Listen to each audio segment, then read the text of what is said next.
अमावस्या तिथि की ढेरों शुभकामनाएं एवं बधाइयां। नमस्कार भक्तों, स्वागत है आपका एक और नई वीडियो के साथ नया योग टीवी चैनल पर।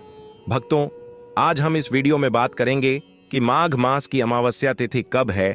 17 फरवरी या फिर 18 फरवरी वक्त बड़े ही कंफ्यूजन की स्थिति में है कि इस बार की अमावस्या तिथि किस तारीख को पड़ रही है। और भक्तों, साथ ही हिंदू कैलेंडर के अनुसार इस बार की अमावस्या पर ग्रहण की बात की जा रही है। तो क्या ग्रहण है या नहीं है, और यदि अगर ग्रहण है तो वह भारत में दिखेगा या नहीं दिखेगा, इसका सूतक काल क्या रहेगा, और ग्रहण में आपको क्या कार्य करने चाहिए, क्या कार्य नहीं करने चाहिए, ग्रहण के समय पर आप किस प्रकार से दुष्प्रभावों से बच सकते हैं। इसी के साथ इस वीडियो में हम यह भी जानेंगे कि अमावस्या पर किए जाने वाले जो दान पुण्य के कार्य हैं, पितृपूजन के कार्य हैं, या व्रत के निमित्त भगवान के पूजन के कार्य हैं, भगवान शंकर का पूजन, महालक्ष्मी का पूजन, ये सभी कार्य कैसे होंगे। ग्रहण है, ग्रहण का सूतक होगा, तो उस समय में आप इन कार्यों को कैसे करेंगे, और नहीं करेंगे तो इसके लिए क्या उपाय है। अमावस्या पर लगने जा रहा है ग्रहण, तो अमावस्या के सभी कार्य कैसे होंगे, कब होंगे, क्या समय रहेगा, सब कुछ जानकारी, पूजा विधि से लेकर शुभ मुहूर्त, संपूर्ण नियम इस वीडियो के माध्यम से जानेंगे। इसलिए हमारा आप सभी भक्तों से निवेदन है कि वीडियो के अंत तक आपको बने रहना है, अन्यथा आपसे इतनी ज्ञानवर्धक जानकारी छूट जाएगी। और आप भी यह गलती अमावस्या तिथि में ग्रहण के द्वारा मत करना, अन्यथा बहुत पछताना पड़ेगा। जी हां दोस्तों, पूज्य गुरु जी ने अभी अभी की कथा में बताया है कि अमावस्या तिथि के दिन पड़ने वाला जो ग्रहण है वह एक घटना है जो कि अंतरिक्ष में घटती है, परंतु इसका प्रभाव पृथ्वी पर भी उतना ही आता है। और अगर हम बात करें कि हमारे सनातन परंपरा है, उसके अनुसार ग्रहण के समय पूजा पाठ के कार्य नहीं किए जाते हैं।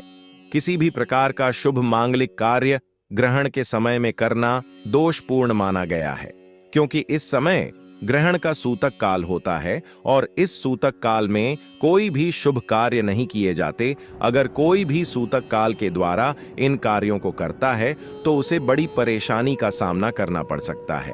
भक्तों, आपकी जानकारी के लिए बता दें कि अमावस्या तिथि पर जो ग्रहण होता है ना, यह ध्यान रखा जाता है कि ग्रहण के समय और ग्रहण शुरू होने से पहले जो सूतक लगता है, उस समय में भी कोई भी इस प्रकार का पूजा और शुभ मांगलिक कार्य ना किया जाए। अब क्योंकि ग्रहण का जो सूतक का समय है वह 12 घंटे पहले लग जाता है। आने वाली अमावस्या को जो ग्रहण है वह सूर्य ग्रहण होगा, क्योंकि अमावस्या पर सूर्य ग्रहण ही होता है और सूर्य ग्रहण का सूतक 12 घंटे पहले लगता है, और जब ग्रहण समाप्त होता है उसके साथ ही समाप्त होता है। इस प्रकार से 12 से 17 घंटे लंबी यह समय अवधि होती है जिसमें हमें इन नियमों का पालन करना होता है, इन नियमों का पालन करना होता है। तो चलिए, अब तो आपका ज्यादा समय बर्बाद न करते हुए जानकारी आरंभ करते हैं और जान लेते हैं अमावस्या तिथि पर जो पूजा पाठ के कार्य हैं या अमावस्या पर किए जाने वाले पितृकर्म आदि कार्य हैं, वह किस प्रकार से आपने करने हैं। भक्तों, हिंदू कैलेंडर के अनुसार जो अमावस्या के दिन ग्रहण से पहले सूतक लग जाता है, और सूतक लगने से पहले मनुष्य को कुछ काम कर लेने होते हैं, क्योंकि ग्रहण के समय वह सभी कार्य वर्जित होते हैं। जैसे आपके घर में मंदिर है तो मंदिर में जो आपने भगवान को उस दिन का भोग लगाना है, पूजा पाठ करनी है, आरती का समय है, तो वह आपको सूतक से पहले कर लेना है, और सूतक आरंभ होने से पहले ही आपने पर्दे कर देने हैं। इस ग्रहण का सूतक कितने बजे आरंभ होगा, इसकी जानकारी मैं अभी आगे देने वाला हूं। दूसरा सूतक शुरू होने से पहले ही आपने अपनी जो भी खाने पीने की सामग्रियां हैं घर में, चाहे वह आटे का ड्रम है, चावल है, चाय पत्ती है, चीनी है, दालें हैं, जो भी सामग्री हो, आपका फ्रिज में सामान होगा तो सभी जगह आपको कुशा रख देनी है, कुशा रख देनी है। और जो पानी की टंकी है उसमें भी आपने कुशा डाल देनी है। इस प्रकार से आप सभी खाने पीने की चीजों को सुरक्षित करेंगे, क्योंकि कुशा ग्रहण के दुष्प्रभाव से खाद्य पदार्थों की सुरक्षा करती है, ऐसी मान्यता है। जिनके पास कुशा ना हो वो क्या करें। आपके पास तुलसी पत्ता होगा तो आप तुलसी दल का प्रयोग कुशा के स्थान पर कर सकते हैं। तीसरा, जिनके पास तुलसी दल भी ना हो वह काले तिल का प्रयोग कर सकते हैं। जैसे कुशा हमने डालने को कहा था, उसी प्रकार से उन सभी स्थानों पर काले तिल रख दें। यह भी आपकी खाद्य सामग्री को ग्रहण के दुष्प्रभाव से सुरक्षित रखने में सहायक सिद्ध होते हैं। ऐसा शास्त्रों में वर्णन आता है। यह कार्य है जो सूतक शुरू होने से पहले आपने कर लेना है। अब प्रश्न उठता है कि जब सूतक आरंभ हो जाएगा तब आपने क्या करना है और कैसे करना है। सूतक आरंभ होने के बाद आपने भक्ति करनी है भगवान की, तो मंत्र जप कीजिएगा, भगवान का नाम स्मरण कीजिए, जप कीजिए, उनके स्तोत्र सुनिए, पाठ सुनिए। यह कल्याणकारी कार्य है। तो चलिए, वक्त तो सबसे पहले हम ग्रहण कब है, सूतक काल का समय कब से कब तक रहेगा और पूजा का शुभ मुहूर्त क्या रहेगा। पूजा पाठ व्रत के सही डेट टाइम हम आपको बता देते हैं, उसके बाद जानकारी आगे आरंभ करेंगे। 17 फरवरी 2026 को हिंदू पंचांग के अनुसार फाल्गुन मास की अमावस्या है और इसी दिन सल का पहला वलयाकार सूर्य ग्रहण लगेगा, जो भारतीय समयानुसार शाम लगभग 3:26 बजे से 7:57 बजे तक चलेगा और इसका चरम समय करीब 5:13 से 6:11 बजे के बीच होगा। पर यह ग्रहण भारत में दिखाई नहीं देगा, क्योंकि इसका मार्ग मुख्यतः अंटार्कटिका और दक्षिणी गोलार्ध से होकर जाता है। इसलिए भारत में ग्रहण का सूतक काल अशुभ समय लागू नहीं माना जाता और यहां से कोई विशेष शुभ अशुभ व्यवहार आवश्यक नहीं होता है।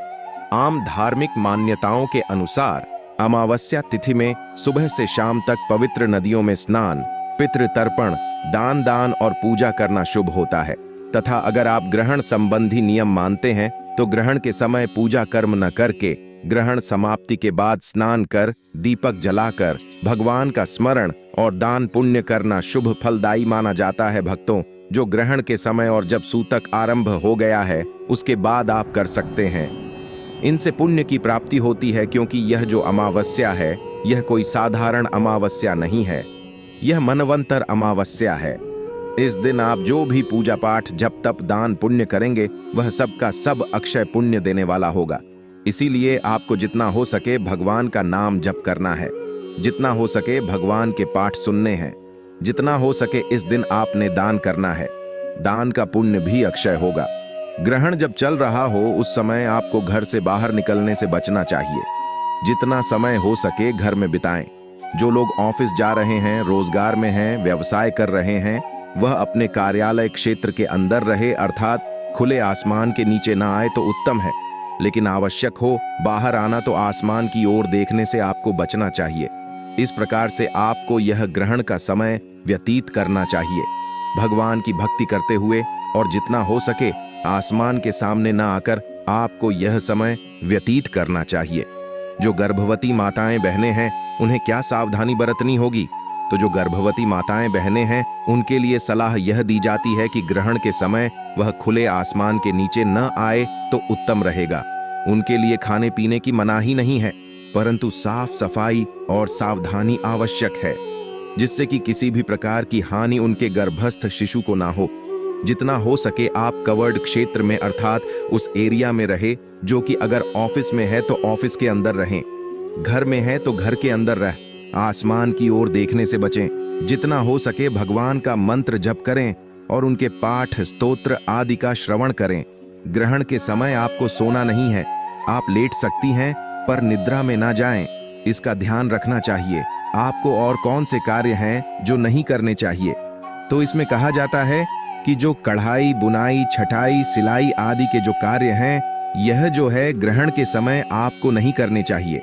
ऐसे कार्य जो तेज धारदार हथियार से या नुकीली चीजों से किए जाते हैं, उन वस्तुओं का प्रयोग नहीं करना चाहिए। इनसे आपको बचना चाहिए, जिससे कि कहीं कट ना लग जाए, कोई चीज चुभ ना जाए। यह कार्य हैं जिनको छोड़ते हुए, जिनको ना करते हुए समय को व्यतीत कीजिए। भगवान की भक्ति करते हुए समय को व्यतीत कीजिए। डरने की आवश्यकता नहीं है। ग्रहण कोई डरने की वस्तु नहीं है, पर हाँ, सावधान आपको अवश्य रहना चाहिए। सावधान रहने की आवश्यकता है। जब ग्रहण समाप्त हो जाए तब क्या करना है, फिर मैं आपको बताऊंगा कि इस दिन अमावस्या की जो पूजा पाठ है वह क्या क्या करने हैं और कैसे करने हैं। ग्रहण समाप्त हो जाएगा, उसके बाद आपको स्नान करना चाहिए। स्नान करने के बाद पूरे घर में गंगा जल का छिड़काव करना चाहिए। इससे होगा क्या कि जो घर में नकारात्मक ऊर्जा का प्रवाह हुआ होगा, प्रवेश हुआ होगा, वह वहां से समाप्त हो जाएगी। हानिकारक ऊर्जा वहां से समाप्त हो जाएगी और यह घर की शुद्धि भी करता है। इसीलिए पूरे घर में, पूरे क्षेत्र में गंगा जल का छिड़काव कीजिए। मंदिर में भी गंगा जल छिड़किए। मंदिर के पर्दे खोल दीजिए। भगवान को स्नान कराइए। उनकी आरती का समय है, आरती कीजिए। भोग प्रसाद का समय है, भोग प्रसाद लगाइए। और आपने दान अवश्य करना चाहिए। यह दान 2 प्रकार से कल्याणकारी है। पहला तो यह कि यह ग्रहण का दिन है, तो ग्रहण का दिन ग्रहण का दान बड़ा दान होता है। इसका पुण्य बहुत अधिक होता है। और उस पर भी यह जो अमावस्या है, यह साधारण नहीं है। यह मनवंतर की अमावस्या है और मनवंतरी अमावस्या आपके द्वारा किए गए दान, पुण्य आदि को अक्षय फलदायी बनाती है। इसीलिए आपको इस दिन अक्षय फल की प्राप्ति के लिए अधिक से अधिक दान करना चाहिए। दान गरीबों को अवश्य कीजिएगा।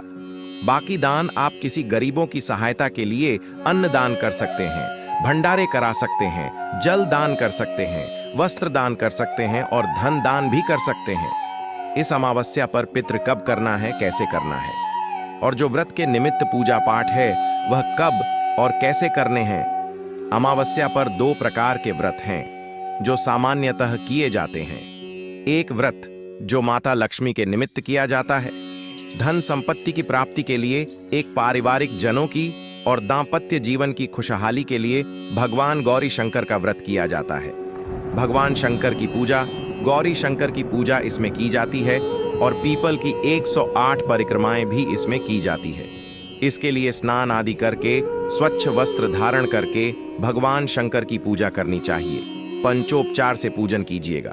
पहले उनको स्नान कराइए, वस्त्र अर्पित कीजिए, फिर तिलक कीजिए, पुष्प अर्पित कीजिए, धूप अर्पित कीजिए, दीप अर्पित कीजिए और नैवेद्य अर्पित कीजिए, अर्थात भोग प्रसाद चढ़ाइए, दक्षिणा अर्पित कीजिए और उसके बाद अमावस्या की कथा सुनिए। व्रत कथा तदोपरांत यह जो व्रत है यह नियमानुसार आपको किया जाता है। इस प्रकार से पूजन किया जाता है।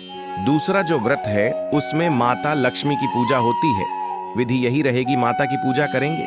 तीसरा जो बड़ा कार्य है जो आपने इस अमावस्या पर अवश्य करना है और सभी ने करना है, वह है पितृतर्पण। पितरों का तर्पण आप सभी ने अवश्य करना है। यह है पितृकर्म। पितृकर्म कहते हैं कि अमावस्या पर जिसने पितृकर्म नहीं किया उसने बहुत बड़ा सौभाग्य अपना गवा दिया। इस दिन आपको पितृतर्पण अवश्य करना चाहिए। फाल्गुन मास की जो अमावस्या है इसे मनवंतरी अमावस्या कहते हैं। यह मनवंतरी अमावस्या है। इससे मनवंतर की शुरुआत हुई थी और जो यह विशेष तिथियां होती हैं इनका पुण्य